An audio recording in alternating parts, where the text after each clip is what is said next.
The first true mastless protected cruiser wasn't built for any major naval power but for Chile. The ship was the first mastless protected cruiser, though HMS Mersey might have been laid down just before it, but it's still the first protected cruiser to be launched. Unlike most cruisers before its time, which were made of wood with masts and rigging for sailing, the Esmeralda was made of steel with no rig. The Chilean government ordered the construction of the protected cruiser from Britain when Chile was embroiled in the War of the Pacific, or the Nitrate War against Peru and Bolivia. Beginning in 1879, the war was fought over Chilean claim over coastal Bolivian territory in the Atacama Desert. This means that having naval dominance in the region means victory, so both sides scramble to get whatever warships that can be bought from Europe. Out of all those ships, Esmeralda was the most capable warship, but due to British neutrality, it was launched in 1883 at the war's conclusion with Peru and Bolivia, signing an armistice in 1884 with a Chilean victory, even though it was laid down in April 5, 1881, in Elswick, Newcastle. The designer of the Esmeralda is the British naval architect George Whitworth Randall, the same person who designed another Chilean warship, the Arturo Prat, an unprotected cruiser, but it was cancelled and sold to Japan as naval action in the War of the Pacific, ended before the ship was even completed. The design of the Esmeralda was revolutionary for its time, as it is the world's first mastless protected cruiser, as Sir Nathaniel Barnaby, the former chief constructor of the Royal Navy from 1872 to 1885, stated in 1899 that the ship did two notable things, and I quote, "They made the fortune of the Armstrong firm, for the Esmeralda type, sometimes with a narrow strip of side armor, but more often with none, is now in high favor with all navies. Secondly, they have led to increase in speed of all ships of war and to the abandonment of sail power." Esmeralda have a displacement of 3,000 tons, which is small for a ship with the amount of armament she carried, which sacrificed her freeboard, which was only 11 feet from the waterline. It is protected by a complete arch protective deck of 1 inch thickness from end to end, just below the waterline, and the side was 4 feet below water, which offer greater protection than the partial deck in other ships. The complete deck and cellular layer give an optimal amount of protection to the ship's vital buoyancy and stability without adding as much weight, with the idea that the design will protect the engine and the magazine of the ship from any shell fragments.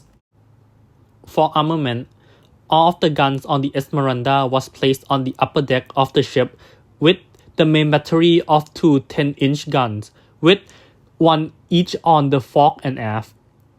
It had a secondary armament of 6 6-inch guns in single Vavasseur central pivot mountings, 2 6-pounder guns on the bridge wing, and 5 37mm Hotchkiss machine guns in elevated positions. Esmeralda was completed in 1884, where she became the core of the Chilean Navy along with the 2 ironclad and armored frigates Chile possessed, making Chile one of the strongest navy in the Americas.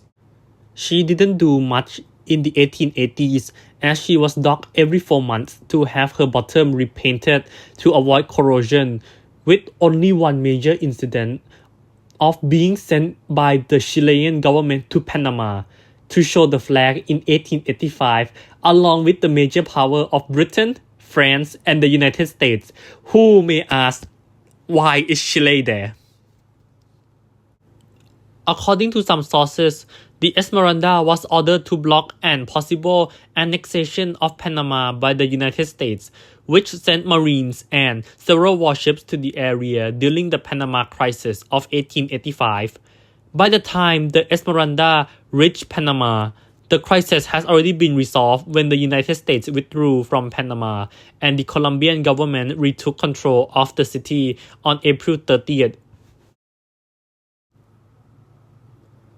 During the Chilean Civil War of 1891, most of the Chilean Navy, including the Esmeralda, was part of the rebel or congressional force, where she was the most important unit of the congressional forces and played a leading role in the final operation, where she bombarded the presidential-led faction troops to support the landing of congressionalist troops at Cuantro Bay with its heavy guns during the last battle of the war. The bombardment didn't cause that much casualty, but it did greatly demoralize the presidential troops. After the end of the Chilean Civil War, Chile was in a naval arms race against Argentina. There was some consideration to modernize the Esmeralda, and the government even asked the Armstrong company to make plans for updating the ship's weapons, replacing its propulsion machinery, adding superstructure, and more. Instead, the Chilean government sold the ship to Japan in 1894. But there was one problem with these sales. Japan at that time was in the midst of the First Sino-Japanese War, and Chile wanted to remain neutral. So the Chilean government went around this by supposedly sold the ship to Ecuador, who later sold the ship to Japan. Basically, Chile was using Ecuador as the middleman, making Ecuador officially the country that sold the ship to Japan and not them. When the plan was made public in Ecuador as the Esmeralda Affair, there were widespread opposition in Ecuador toward the Ecuadorian president Luis Cordero, where he was then kicked out of office in the Liberal Revolution of 1895 by the liberal oppositions. Under the Imperial Japanese Navy service, the Esmeralda was renamed to the Izumi, where she reached Japan at the end of the First Sino-Japanese War in 1895, but was later used in the post-war invasion of Taiwan.